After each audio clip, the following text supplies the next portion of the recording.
História Geral, do curso de História do Pré-Vestibular Solidário da UFCG, e essa aula vai ser sobre bruxaria na Idade Média. A gente está fazendo uma série de aulas bônus, né, porque o conteúdo de medieval ele é muito grande e às vezes fica muito conteúdo para aulas limitadas, né? Então a gente tomou essa decisão de fazer algumas aulas bônus sobre esse imaginário medieval, né? Sobre um pouco da cultura medieval voltada para os mitos e para o folclore. Vamos lá. Antes de falar sobre a bruxaria dita, né? A gente precisa pensar um pouco sobre qual era a mentalidade desse pessoal do medievo, né? O mundo medieval, que a gente compreende entre os séculos V e o século XV depois de Cristo, né? Ele detinha uma visão de mundo hierofânica. O que era essa visão de mundo hierofânica, né?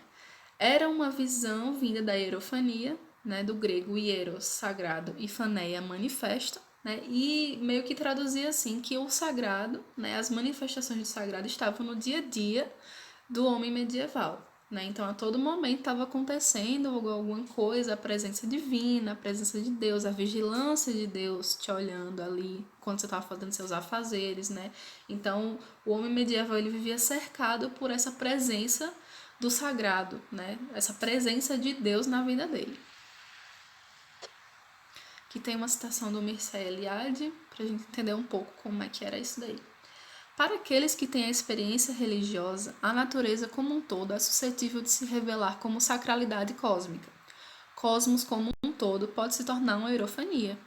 O homem das sociedades arcaicas tende a viver tanto quanto possível o sagrado ou na privacidade dos objetos consagrados. Então ele tenta a todo momento estar em harmonia com esse sagrado, né? Já que é uma experiência religiosa, agora diga-se de passagem, né? O cristianismo ascendendo e inaugurando um novo momento, né? Mas para a gente diferenciar um pouco esse sagrado, né, do momento do medievo para trás. O sagrado na antiguidade, né, ele estava contido na natureza mágica, enquanto que a concepção medieval cristã colocava o sagrado nas manifestações religiosas de Deus. Como é que era isso? Nas sociedades antigas, né, Grécia, Roma, Egito, Mesopotâmia, Babilônia, os sumérios, né, a natureza ela era sagrada. A natureza ela era mágica. Por quê? Era na natureza que os sacerdotes e sacerdotisas iam buscar as curas, iam buscar os elementos para fazer os rituais nos templos ou em casa, iam buscar as coisas para os festivais. Então era a natureza que provinha esse tipo de coisa, né? Então ela já era mágica só por estar ali, né? Te dando as coisas que você precisava. Ela tinha esse caráter de sagrado por ser provedora, né? Quando a gente faz a transição da antiguidade para a Idade Média, a fé medieval, né, a religião cristã recém-nascida, né, tira o sagrado da natureza, coloca para as manifestações de Deus. Então a natureza ela não é mais o centro das atenções do sagrado, né? Agora é Deus. A natureza ela é só uma coadjuvante porque Deus criou a natureza, então meio que também é uma partezinha de Deus, mas a figura de Deus ela é o principal, né, nas manifestações religiosas. Então sai da natureza e vai para a figura de Deus. E a figura da bruxa? A figura da bruxa ela vai surgir nesse momento como um embate dessa natureza que um dia foi mágica, né? E agora não é mais, ela não é mais mágica, ela virou profana e diabólica, né? Com o poder de Deus, que é sagrado e divino agora. Então vai ser esse embate do profano com o sagrado, do diabólico com o divino, do bem e do mal, né? Então essa mentalidade dela vai começar a mudar. Claro que não foi da noite para o dia, né? Porque tudo é um processo, a história ela é um processo, mas acabou acontecendo.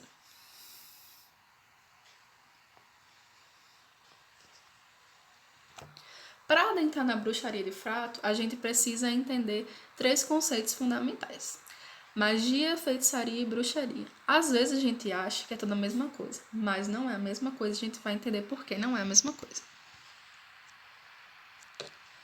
A magia. A magia ela é o trato da natureza e dos seus elementos. Como assim? Vai ser a manipulação da natureza, né? A manipulação física, química da natureza, né? E dos seus elementos em harmonia. Os elementos água, ar, fogo terra e o espírito, né? Então vai ser esse trato da natureza em comunhão com os elementos. A feitiçaria. A feitiçaria seria a praticante de magia, né? Uma mulher que pratica magia e também pratica adivinhação e curandeirismo, né? Então vai ser essa mulher que ela domina a magia e também está suscetível a fazer adivinhações, clarividência, algum tipo de necromancia, algum tipo de divinação pela mão, lendo a mão, alguma coisa do tipo, mas o curandeirismo, que geralmente eram as parteiras, né, das cidades, né, as mulheres que detinham, por exemplo, sabiam fazer alguns remédios, enquanto os homens os sacerdotes não estavam disponíveis, era geralmente a feiticeira que o pessoal recorria, né, morava afastada e toda essa construção, né, da mulher sozinha, que era praticante de magia, enfim. E a bruxaria, né? A bruxaria vai ser essa feitiçaria associada ao pacto demoníaco, ou seja, vai ser uma deturpação da visão da feiticeira, né, e vai colocar essa feiticeira como tendo que fazer um pacto com o demônio, com o diabo, enfim, como vocês preferirem chamá-lo. Então, a gente já definiu aqui os 3 conceitos, vamos avançar.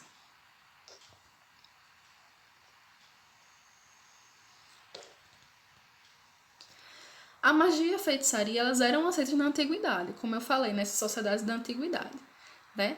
E Circe, ela foi considerada a primeira feiticeira na mitologia grega, né? Circe, ela vai ser considerada a primeira feiticeira porque ela dominava as ervas, ela dominava os remédios, né? Também dominava os venenos, para corroborar essa imagem da feiticeira, né? Que lidava com a natureza, mas também podia fazer algum tipo de adivinhação, né? Tinha o poder de cura, esse tipo de raciocínio.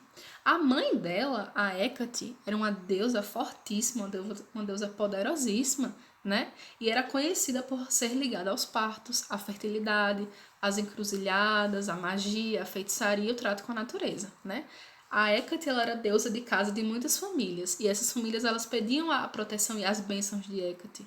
Apesar de Hécate ser uma deusa um pouco pesada, digamos assim, dentro da mitologia, porque detinha todo esse poder mágico, ela era uma deusa muito recorrida, né? Porque o poder dela era muito abrangente, então as pessoas pediam muito proteção e bênçãos. A Cis também vai ter um pouco desse protagonismo da mãe, né? Por ser filha de quem era, mas também por dissociar um pouco essa visão assim de peso, sabe? De poder demais. De ser muito poderosa no caso, como Hecate era. Circe vai ser um pouco mais leve, mas também vai ser encarada como feiticeira e adorada como tal.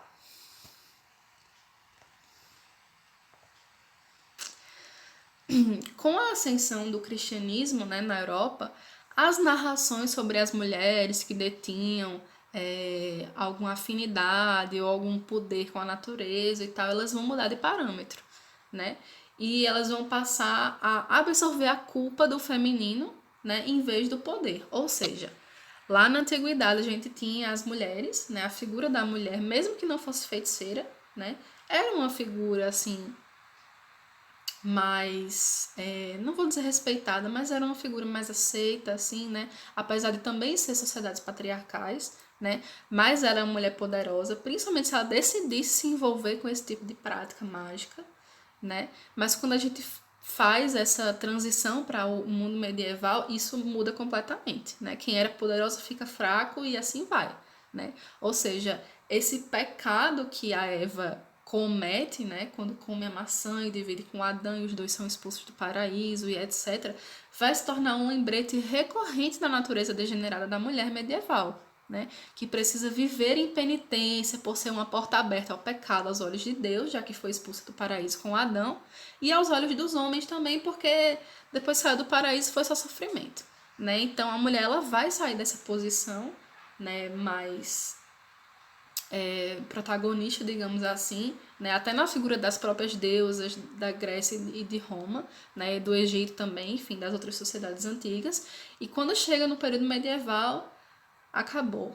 Acabou esse tipo de protagonismo, acabou essa importância que tinha, né, as mulheres mágicas, e vai ser só degeneração daqui para frente.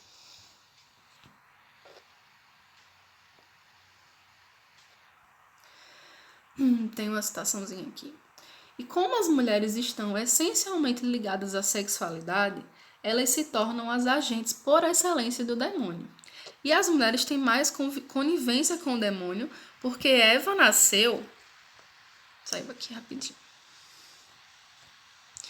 Porque Eva nasceu de uma costela torta de Adão. Portanto, nenhuma mulher pode ser reta. Olha o problema que esse pensamento já tá trazendo aí, né?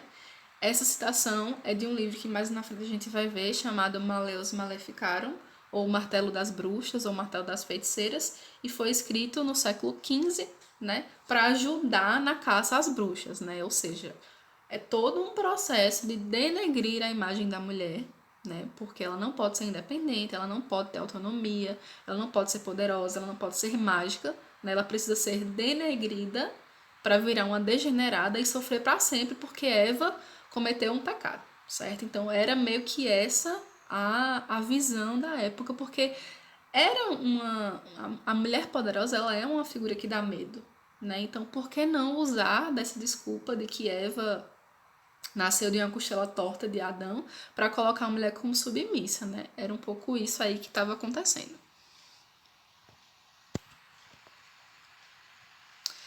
Finalmente chegamos em bruxaria. Aqui eu coloquei algumas para a gente entender que a bruxaria na Idade Média, principalmente no seio europeu, ela vai chegar em todos os lugares, né? Então não foi só, por exemplo, só na Inglaterra, ou só na França, ou só na Alemanha, ou só nos países nórdicos, né? Em todo lugar tinha essa figura da bruxa, né? Da mulher que faz um pacto com o demônio e fica serva dele para sempre, né? Então a bruxaria na Alemanha ela vai se chamar Hexe, a bruxaria na Escandinávia, Trokno, a bruxaria na Noruega e Dinamarca, Hex.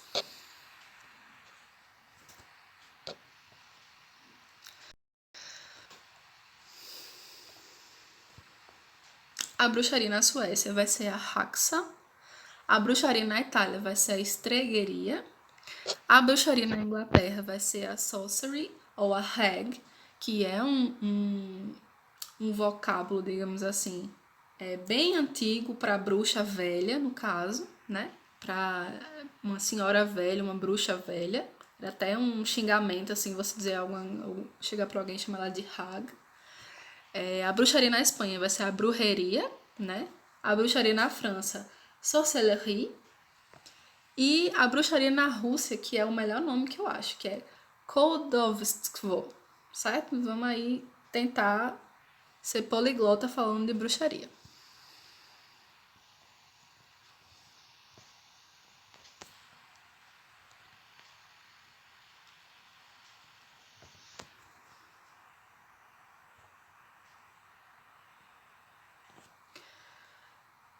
Como é que nasce essa figura da bruxa, né? O arquétipo que a gente acha da bruxa, né? Quais são os elementos para a gente tentar identificar quem são essas bruxas? Primeiro de tudo, mulheres solteiras. Se você chegasse assim numa idade, 20 e poucos anos, não casasse, estivesse solteira por livre e espontânea vontade, você já era avisada. A segunda coisa, mulheres viúvas precocemente. Ou seja, você tinha, sei lá, 1 ou 2 anos de casamento, não tinha filhos ainda, ou estava grávida, e seu marido morre assim, sem causa aparente. Todo mundo já começava a olhar estranho para você. Mulheres abandonadas. Por algum motivo, seu marido foi embora, deixou você, já era mal vista também. Mulheres idosas que não constituíram família na juventude. As famosas ficaram para titia. Já eram também colocadas nessa caixinha de que fulana pode ser uma bruxa porque ninguém a quis quando ela era jovem, ela não constituiu família e ela tá velha e continua sozinha. Curandeiras. Era o pior alvo, assim, eram as curandeiras. Ninguém podia ver uma mulher com uma planta na mão, entendeu? Fazendo um chá, fazendo um emplastro, alguma coisa do tipo, que já olhava estranho, já iam denunciar, ficavam fofocando, porque podia ser uma serva do demônio, né? É complicado isso. Parteiras. A segunda pior, assim, né? Mulheres extremamente necessárias, né? Para a manutenção daquela cidade, daquele seio da sociedade, né? Curandeiras e parteiras, né? Porque tinha muita mulher que dava à luz, né? Muitas mulheres grávidas precisando dar à luz e muitas pessoas doentes, né? Então, assim, eram duas figuras essenciais, mas que eram mal vistas, né?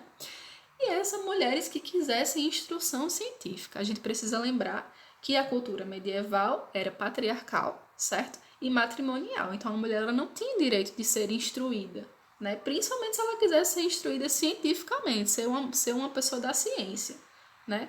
Como o Galileu, Copérnico, esse pessoal aí da astronomia, se viesse uma mulher falar de alguma coisa do tipo, já não dava certo, né? Já era bruxaria na certa.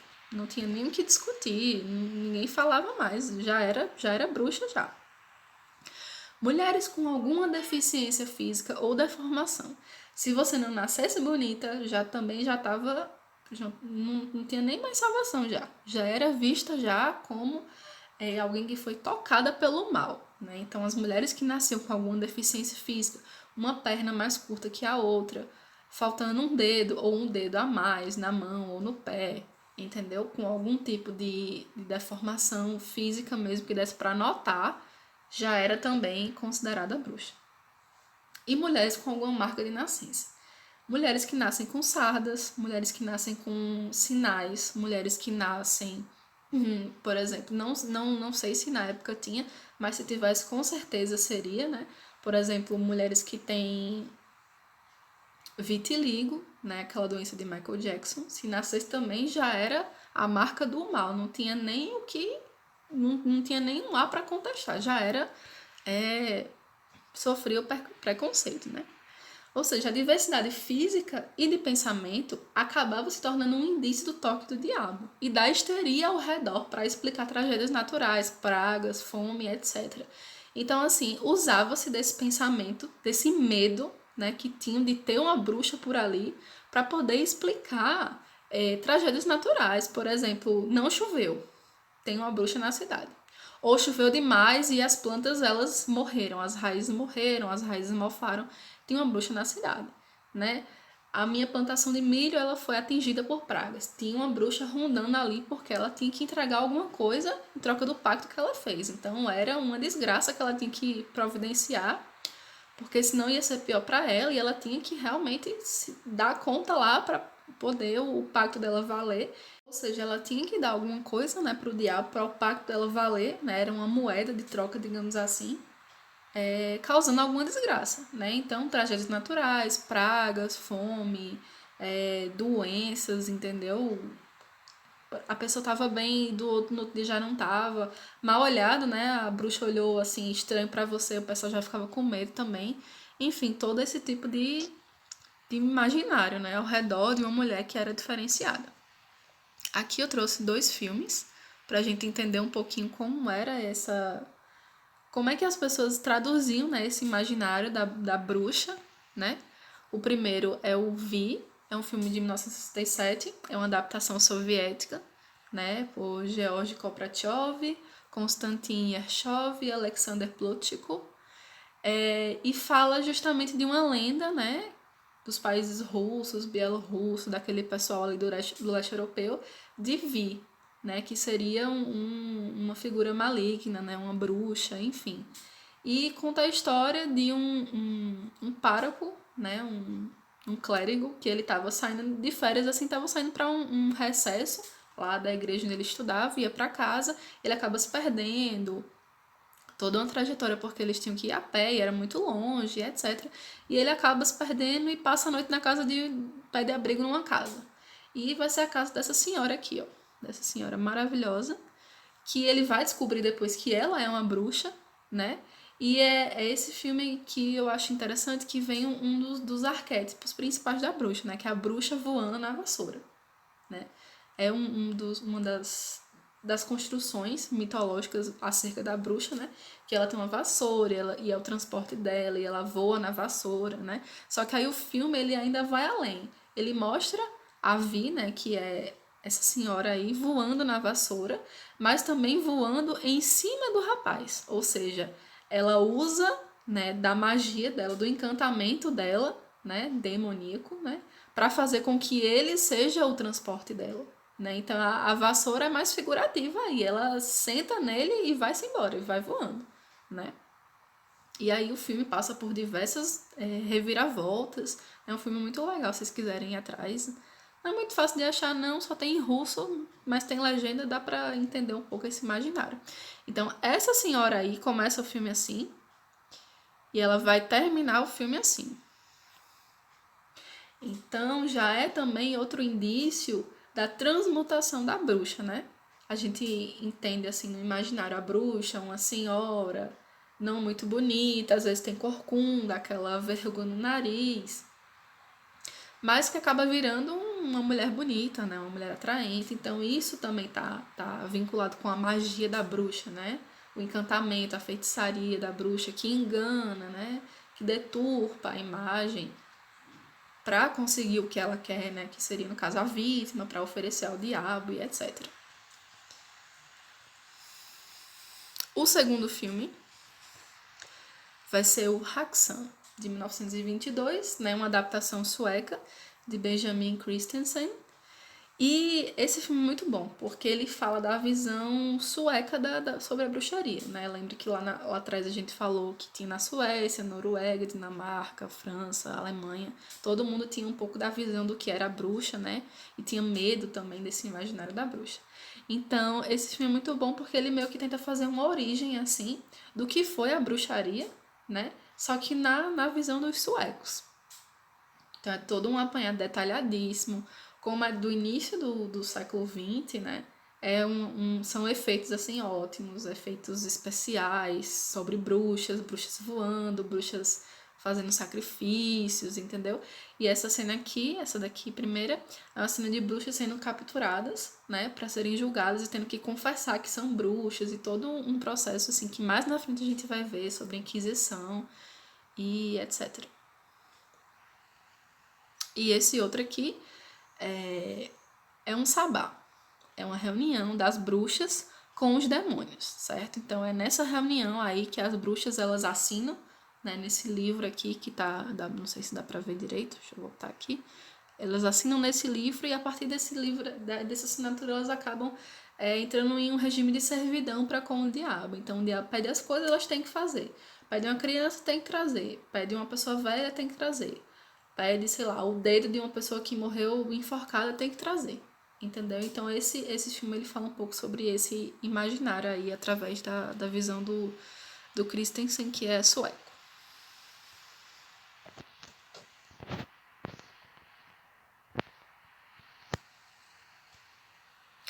Esse imaginário da bruxaria também possibilita que existissem bruxos, ou seja, não eram só bruxas do gênero feminino, mas também bruxos do gênero masculino.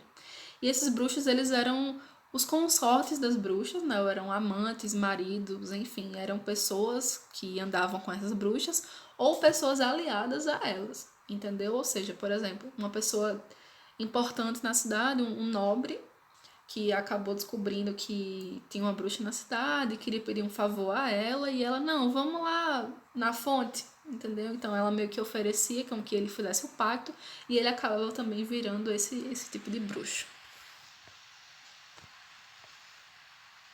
Mas tinha uma diferença essencial entre a bruxa e o bruxo, né? A bruxa, ela fazia o pacto com o diabo e assumia a posição de servidão para com ele. Então a bruxa, ela virava uma escrava do diabo, né? Já o bruxo, né, o homem que fazia esse tipo de pacto, ele detinha o contrato do pacto de igual para igual, como numa transação de negócios. Então a bruxa, ela era escrava do diabo e o bruxo, ele era um sócio, como se fosse um sócio do diabo. Então, assim, a gente vê aí, até nesse tipo de comparação, né? O quão patriarcal a sociedade era, né? O quão baixo a mulher ela tinha que ir até na bruxaria, né? Então, não podia se admitir que, apesar do poder que ela estava tendo agora, por intermédio do pacto, ela ainda era inferior, até nesse aspecto. Depoimentos de sacrifícios de bebês, ungüentos de feitiços com manteiga, voos noturnos, possessões diabólicas, transmutação em animais e outras práticas serviram de acusação direta para captura, julgamento e condenação de mulheres e homens no fim do século XIV. O livro Maleus Maleficarum, ou O Martelo das Bruxas, de Heinrich Kramer e James Springer, meu alemão é ótimo, serviu de material até meados do século XVII para corroborar a investigação da Inquisição na caça às bruxas. Ou seja, a gente falou dele lá no início e está retomando ele aqui agora.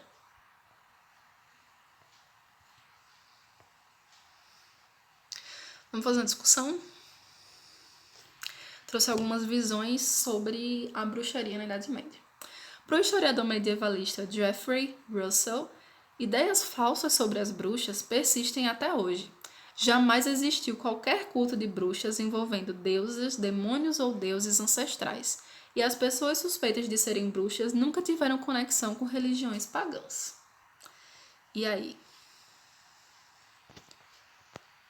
Como é que faz?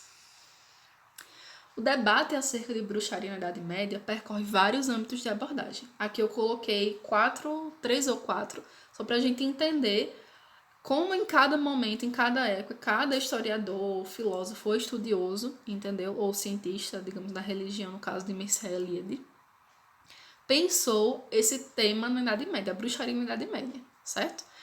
Estudos do próprio Geoffrey Russell defendem que a culpa pela persistência da figura da bruxa se deve à romantização das literaturas do século XIX, que retomaram as temáticas folclóricas do medievo na bruxaria, licantropia e do vampirismo para a sociedade moderna. O que é que isso quer dizer? Em algum momento do século XVIII, 17 para o 18, ou meados do 18, acho que meados do 18, houve uma retratação nessa história de bruxaria. Porque a gente estava vivendo o momento do iluminismo, né? Das revoluções e toda aquela coisa, e esse imaginário não cabia mais na sociedade, né?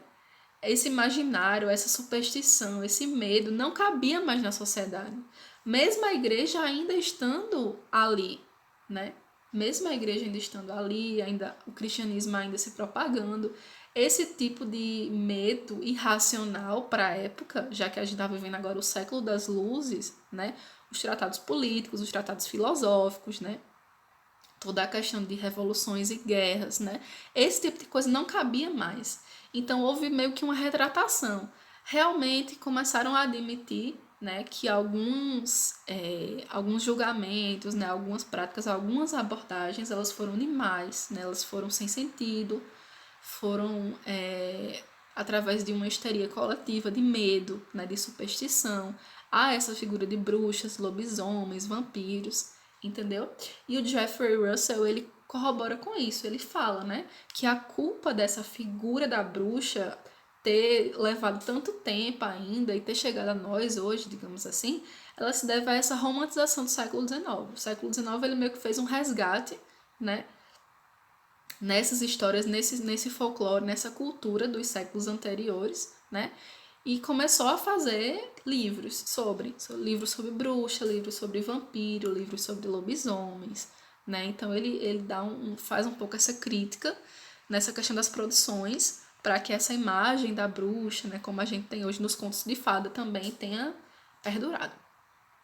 Para Carlos Ginzburg, os relatos sobre práticas de bruxaria em algumas culturas demonstram a similaridade desses mitos, e como a análise desses depoimentos para a Inquisição à época corroborou para entender a mentalidade que a superstição e a simbologia do bem e do mal representavam nas sociedades, né? O Carlos Ginzburg, italiano, ele faz um trabalho ótimo sobre temas de inquisição, de julgamento, né? Temas até de bruxaria, de heresia principalmente, né? E ele fala, né, que essas práticas, os relatos sobre as práticas, né, elas dão a profundidade do debate, né? Porque ele vai olhar que ele não achou bruxaria só na Itália. Ele achou na Itália e achou nos países vizinhos, nas comunidades vizinhas, onde ele nem achava que essa figura poderia ter existido, né? Mas ele estava lá. Ela estava lá.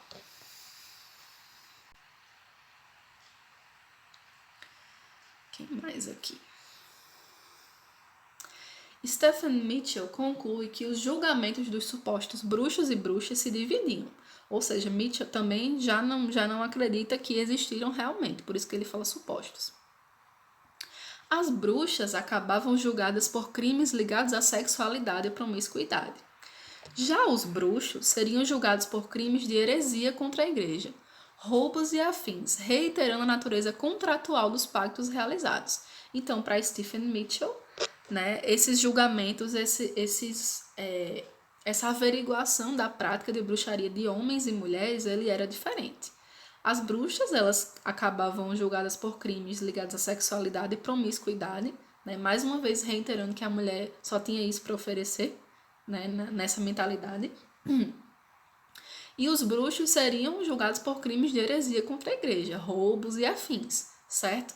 Então, para Mitchell, tinha essa divisão dentro da bruxaria medieval, digamos assim.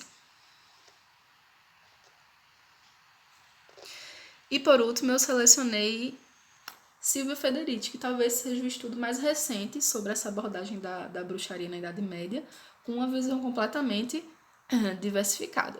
Ela fala o seguinte: a estrutura do capitalismo embrionário era responsável pela dinâmica da caça às bruxas, afirma Federici. Se considerarmos o contexto histórico no qual se produziu a caça às bruxas, o gênero e a classe dos acusados, bem como os efeitos da perseguição, podemos concluir que a caça às bruxas na Europa foi um ataque à resistência que as mulheres representaram contra a difusão das relações capitalistas e ao poder que obtiveram em virtude de sua sexualidade, seu controle sobre a reprodução e sua capacidade de curar. Talvez é a abordagem que eu mais concordo de todos, mas eu entendo a importância de todos os que eu decidi elencar aqui. Mas porque eu talvez concorde mais com Silvia Federici falando sobre isso? Porque a gente tem que pensar o seguinte: lembra o arquétipo que a gente falou das bruxas? Mulher solteira, mulher abandonada, viúva, até as órfãs também. Por exemplo, o pai e a mãe morreu na peste e ela ficou sozinha. Ela não tinha direito à propriedade porque ela era mulher. Mesmo a propriedade sendo da família dela, ela tinha que adquirir um casamento ou tinha que vir um parente do sexo masculino, né, do gênero masculino no caso, para outorgar, entendeu, que aquilo podia ficar com ela. Mas a mulher não tinha autonomia, entendeu? Então, a partir do momento que ela não tinha direito à propriedade, ela também não tinha direito ao capital, né, ao dinheiro, a, enfim, investir, a ter autonomia, né? Porque a gente sabe que nesse momento quem tivesse posse tinha mais poder do que quem não tinha, né? Então, assim, a Federici, ela faz essa crítica, né? Ela diz que essa dinâmica da caça às bruxas era, acima de tudo, uma dinâmica de caça a provavelmente uma mulher que iria ter poder através da propriedade, certo?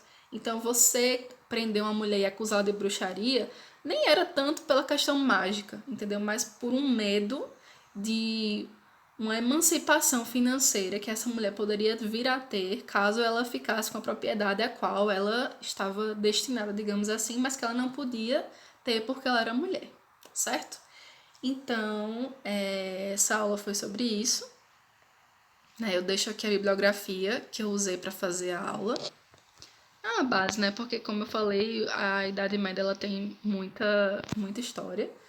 E eu espero que vocês tenham entendido um pouco. Qualquer coisa, deixe as dúvidas nos comentários do vídeo. E até mais!